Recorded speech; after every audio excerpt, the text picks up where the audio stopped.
Okay students, आज हम consumer equilibrium and demand unit के में डिमांड का जो चैप्टर है हमारा, उसका एक इम्पॉर्टेंट टॉपिक पढ़ेंगे आज, लॉ ऑफ डिमांड। आपने बहुत इससे पहले हम expansion in demand, contraction in demand, factors affecting demand को पढ़ चुके हैं। आज हम लेंगे लॉ ऑफ डिमांड। बहुत इंपॉर्टेंट और बहुत सिंपल सा टॉपिक है हमारा, है ना। Law of demand, law of demand क्या कहता है बेटे? बीइंग अदर थिंग्स कांस्टेंट, अगर हमारी बाकी चीज़ें कांस्टेंट हैं, जो हमने पीछे फैक्टर्स अफेक्टिंग पढ़े थे डिमांड के, अगर वो कांस्टेंट हैं, स्टेबल हैं वो, तो प्राइस में और उसकी डिमांड में, किसी भी कमोडिटी के प्राइस और उसकी डिमांड में इनडायरेक्ट रिलेशनशिप होता है, इनवर्स रिलेशनशिप होता है, अपोजिट रिलेशनशिप होता है। आप कोई भी वर्ड यूज़ कर सकते हैं। तो being other things constant, there is an indirect relationship, और you can say inverse relationship या opposite relationship between price of the commodity and its demand. अब इसका मतलब क्या है? इसका मतलब है when price of the commodity rises, जब कमोडिटी के प्राइस राइज होते हैं, डिमांड फॉल्स, तो डिमांड फॉल्स होती है। And when price of the commodity falls, और जब कमोडिटी के प्राइस फॉल्स होते हैं तो डिमांड राइज होती है। बहुत सिंपल सी, बहुत आसान सी बातें आती हैं। अब हमारी नेक्स्ट पॉइंट बनता है, नेक्स्ट चीज़ बनती है इस लॉ ऑफ डिमांड की, एजम्पशंस कौन कौन सी हैं। एजम्पशंस कौन कौन सी हैं? तो बहुत सिंपल सी इसकी एजम्पशंस है। एजम्पशन नंबर 1 हमारी है, जो इसमें हमारी एजम्पशंस आ रही हैं। पहली एजम्पशन आ रही है, taste and preference of the consumer remain same. जो कंज्यूमर का टेस्ट है, taste and preference of the consumer remains same. जो टेस्ट और प्रेफरेंस है कंज्यूमर का, वो सेम रहेगा। एक बात यह है, इसकी एजम्पशन ये है, क्योंकि अगर टेस्ट में चेंज हो जाएगा तो कंज्यूमर फिर लॉ ऑफ डिमांड अप्लाई नहीं होने का, वहाँ वो सस्ता महंगे की कोई केयर ही नहीं करने का। दूसरी बात, there is no expectation, there is no expectation, there is no expectation of change in price, change in price in future.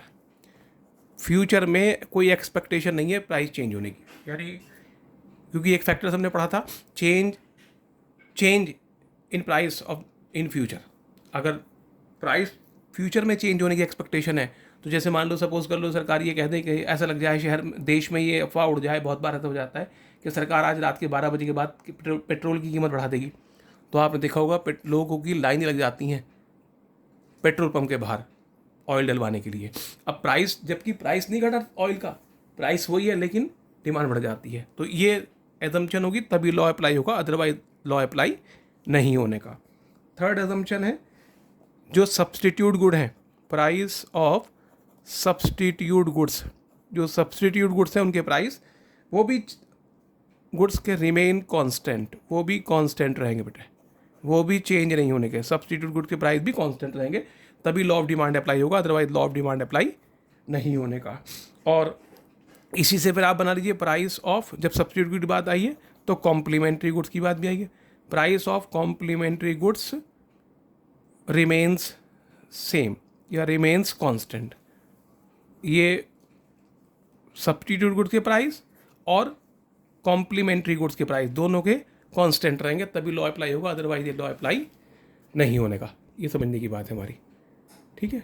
दोनों के प्राइस सेम रहने चाहिए, लॉ तभी अप्लाई होगा, अदरवाइज लॉ अप्लाई नहीं होने का।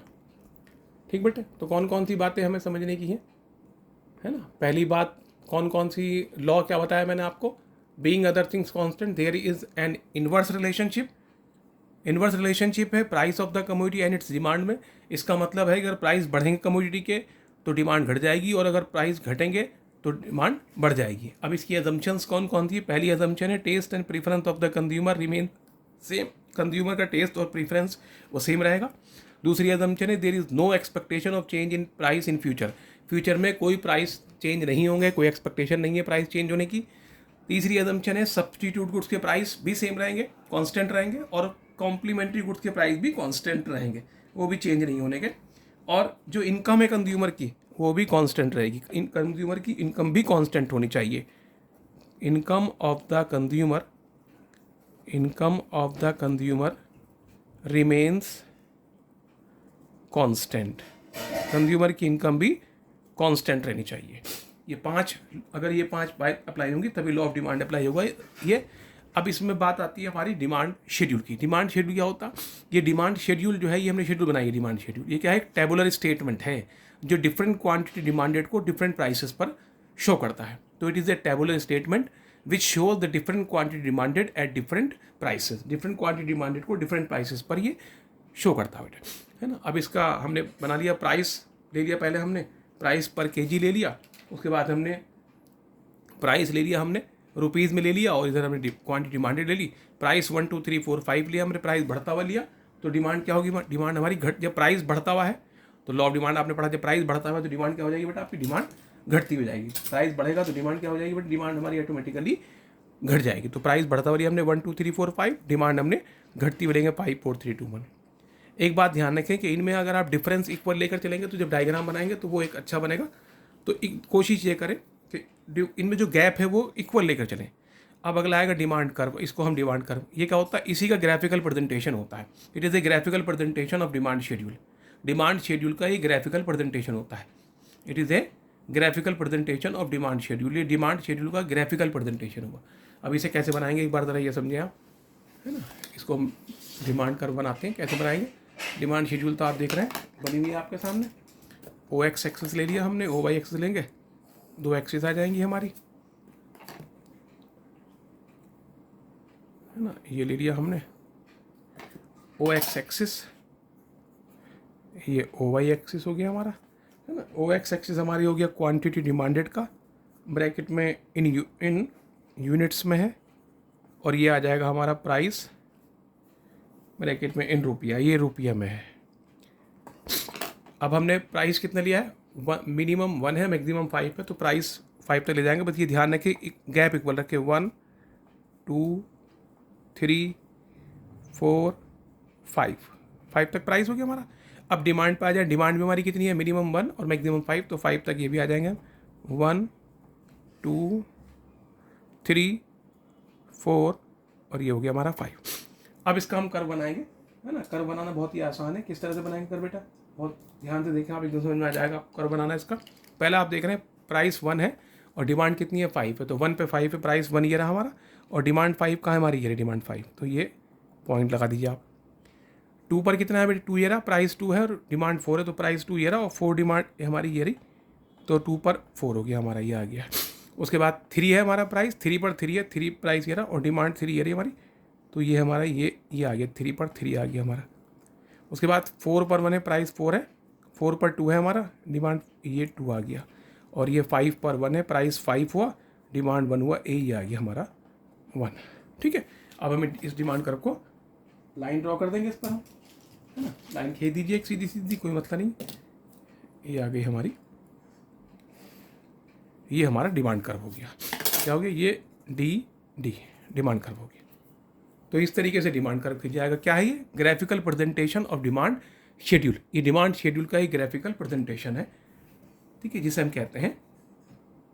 ठीक, तो ये लॉ ऑफ डिमांड था हमारा।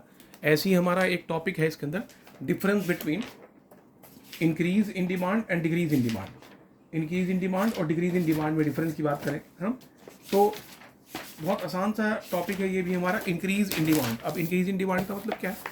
जब डिमांड बढ़ेगी, इंक्रीज डिक्रीज दोनों कहाँ से निकल कर आएंगी चीज़ें? हमने पढ़ा था टॉपिक है, इंक्रीज और डिक्रीज दोनों चीज़ें निकल कर आई हैं हमारी।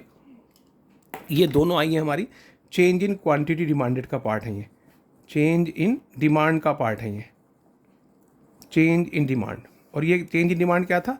Due to change in other factor than price. ये अदर फैक्टर देन प्राइस की वजह से होता है, ठीक है, उसे कहते हैं। अब ये दोनों इसी का पार्ट है, दोनों इंक्रीज इन डिमांड और डिक्रीज इन डिमांड। इंक्रीज का मतलब क्या होता है? राइज। तो डिमांड में राइज आएगा, rise in demand of a commodity due to change in other factor than price is known as increase in demand. और डिक्रीज में क्या हो जाएगा? ये घट जाएगा, है ना।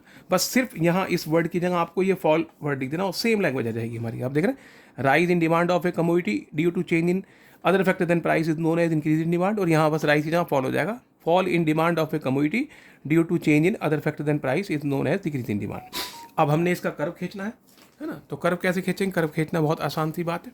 पहले आपने ओ एक्स एक्सिस खींचनी है ना। ओ एक्स एक्सिस ये हमने खींच दिए, ये O axis quantity demanded in units और ये ओ वाई एक्सिस हमारी प्राइस इन रुपया हो गया। पहले आपने बेस खींच लिया, है ना, डी डी खींच दिया आपने। अब आपने क्या करना, डिमांड बढ़ानी। प्राइस तो इसमें कम फैक्टर ही नहीं है, प्राइस तो प्राइस की वजह से नहीं हो रहा है, ये अदर फैक्टर देन प्राइस है, तो प्राइस वहीं रहेगा, प्राइस लाइन रहेगी। हम डिमांड यहाँ थी क्यू, हमने बढ़ा दिया आगे, Q1 कर दिया, इस आगे हमने बढ़ा दिया, डॉलर से बढ़ा दिया। अभी हमने D1 खींच दिया, तो ये हमारी यहाँ से यहाँ आ गई बेटे। ये राइट की तरफ को शिफ्ट, देखा ना, राइट की तरफ को शिफ्ट हो रहा है बेटा। तो इंक्रीज इन डिमांड होगी। डिक्रीज में क्या हो जाएगा, ये लाइन इधर थी, इसे हम इधर कर देंगे। तो बिल्कुल वही हमने पहले O X axis quantity demanded in units, O Y axis price in रुपया, है ना। हमने बेस खींच लिया पहले, ये डिमांड खींच दी हमने। अब इसके लेफ्ट साइड को लिया जाएगा, ये लेफ्ट की तरफ को ले लिया हमने, यही आ गया हमारा, ये डिक्रीज इन डिमांड होगी, ऐसे Q1 कर दिया हमने। जहाँ ये हमने यहाँ माना है, यहाँ हमने डॉट डॉट से लाइन खींच दी है, D1 हो जाएगा। तो ये डिक्रीज इन डिमांड होगी, ये डिक्रीज इन डिमांड होगी। अब आप देख रहे हैं इसमें क्या हो रहा है, ये यहाँ शिफ्ट हो रहा है हमारा, इधर से पहले हम इधर आ गए हैं। एक ही लाइन की तरफ जब बढ़ता घटता है उसे शिफ्ट बोलते हैं। तो एक ही लाइन में घट बढ़ रहा है, इसे शिफ्ट हो गया है। तो there is a rightward shift along the demand curve. क्या हो रहा है इसमें, डिमांड कर्व में राइट वर्ड शिफ्ट हो रहा है। और इसमें क्या है, आप देख रहे हैं इधर से इधर को हो रहा है। ये रहा लेफ्ट हैंड, ये रखा पेन, हैंड देख लो, या देखो ये राइट हैंड मेरा इधर, राइट हैंड इधर हो गया, तो ये राइट वर्ड शिफ्ट हो गया। इधर देख रहे हैं आप, ये लेफ्ट हैंड इधर है मेरा, राइट ये रहा, लेफ्ट ये रहा, तो इधर को शिफ्ट हो रहा है, तो ये लेफ्ट वर्ड शिफ्ट हो गया। इधर इसमें राइट वर्ड शिफ्ट है, there is the rightward shift along the demand curve, और इसमें लेफ्ट वर्ड शिफ्ट है डिमांड कर्व में। ठीक बेटे जी। उसके बाद इसके डिटरमाइनिंग फैक्टर की बात कर ले हम, कौन कौन से होंगे। तो rise in income of the consumer, अगर किसी कंज्यूमर की इनकम बढ़ जाएगी तो भी डिमांड क्या हो जाएगी, डिमांड, इनकम बढ़ेगी, डिमांड बढ़ जाएगी। प्राइस पे कोई इफेक्ट नहीं पड़ने का। Rise in size of population, अगर पॉपुलेशन बढ़ जाए किसी प्लेस की तो क्या हो जाएगी, मार्केट डिमांड बढ़ जाएगी। Favourable change in taste and preference of the consumer, अगर कंज्यूमर की चीज़ को प्रीफर करने लगे, पसंद करने लगे चीज़ को इस्तेमाल करना, तो क्या हो जाएगी, उसकी डिमांड बढ़ जाएगी, है ना। अब अगर हम इसका टेबल बनाएं इसकी, तो टेबल किस तरह से बनेगी, बहुत सिंपल सी बनाना हमें।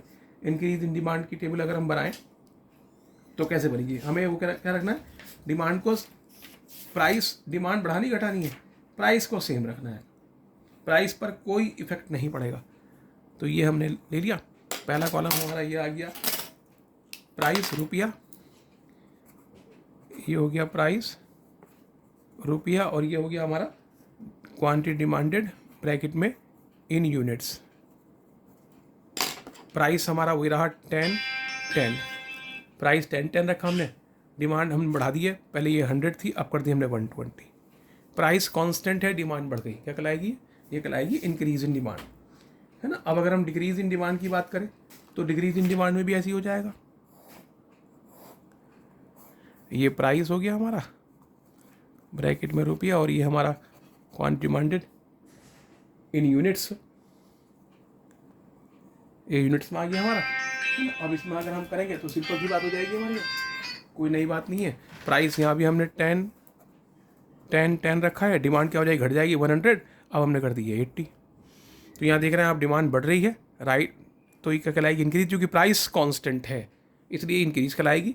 यहाँ डिमांड घट रही है और प्राइस कांस्टेंट है तो ये डिक्रीज ही कहलाएगी, है ना। तो अगर प्राइस की वजह से घटती बढ़ती है तो एक्सपेंशन कॉन्ट्रैक्शन होता है, और प्राइस की वजह से नहीं वजह से किसी और वजह से बढ़ती घटती है तो इंक्रीज डिक्रीज होता है। जैसे अब हम एक एक्सरसाइज की बात कर लें, जैसा आप देख रहे हैं इस क्वेश्चन में, identify following expansion, contraction, increase और डिक्रीज, ये बताना है हमें इसमें, एक्सपेंशन है, कॉन्ट्रैक्शन है, इंक्रीज है, डिक्रीज है, ये चीज़ें बतानी है। आप देख रहे हैं पहले पॉइंट पर क्या हो रहा है इसमें हमारा, आप देखिए पहले पॉइंट पर प्राइस 10 है, प्राइस, आई होप सही दिखाई दे रहा होगा सबको, अब और साफ दिखाई दिया होगा आपको। प्राइस 10 है आप देख रहे हैं, और प्राइस फिर 10 से 8 हो गया हमारा, प्राइस घटा है, प्राइस तो घटा है, और डिमांड देख रहे हैं आप, डिमांड बढ़ गई हमारी, प्राइस नीचे को जा रहा है, घट रहा है, डिक्रीज हो रहा है, और ये डिमांड हमारी क्या हो रही है, 100 से 140 हो गया। क्या कहलाएगा, प्राइस घटेगा, डिमांड बढ़ेगी, क्या कहलाएगा, एक्सपेंशन इन डिमांड हो जाएगा। प्राइस की वजह से बढ़ रही है, जब भी याद रखें, जब भी बढ़ेगी डिमांड जब भी बढ़ेगी, डिमांड जब भी इंक्रीज बढ़ेगी, डिमांड बढ़ेगी, अगर वो प्राइस की वजह से हो रहा है, प्राइस घट रहा है तो हो जाएगी एक्सपेंशन। उसके बाद देख रहे हैं प्राइस कांस्टेंट है, सेम है, तो प्राइस सेम रह रहा है, इसका मतलब इंक्रीज डिक्रीज में कोई सी बात होगी, डिमांड बढ़ गई है तो क्या हो जाएगी, ये इंक्रीज कहलाएगी। फिर आप देख रहे हैं प्राइस बढ़ गया और डिमांड घट गई तो क्या हो जाएगी, ये कॉन्ट्रैक्शन हो जाएगी। यहाँ आप देख रहे हैं प्राइस सेम है और डिमांड घटी है तो क्या कहलाएगी, ये डिक्रीज कहलाएगी। फिर आप देख रहे हैं प्राइस घट गया है, डिमांड बढ़ गई है तो एक्सपेंशन हो जाएगी। प्राइस सेम है, यहाँ देख रहे हैं आप, प्राइस सेम है, तो अगर डिमांड बढ़ेगी तो इंक्रीज, घटेगी तो डिक्रीज, यहाँ बढ़ रही है तो क्या कहलाएगी, इंक्रीज कहलाएगी। आई होप ये टॉपिक आपको क्लियर हुआ है ना। नेक्स्ट वीडियो में तब में हम नेक्स्ट टॉपिक करते हैं, तब तक के लिए ऐसे बहुत अच्छे देखिए वीडियो को।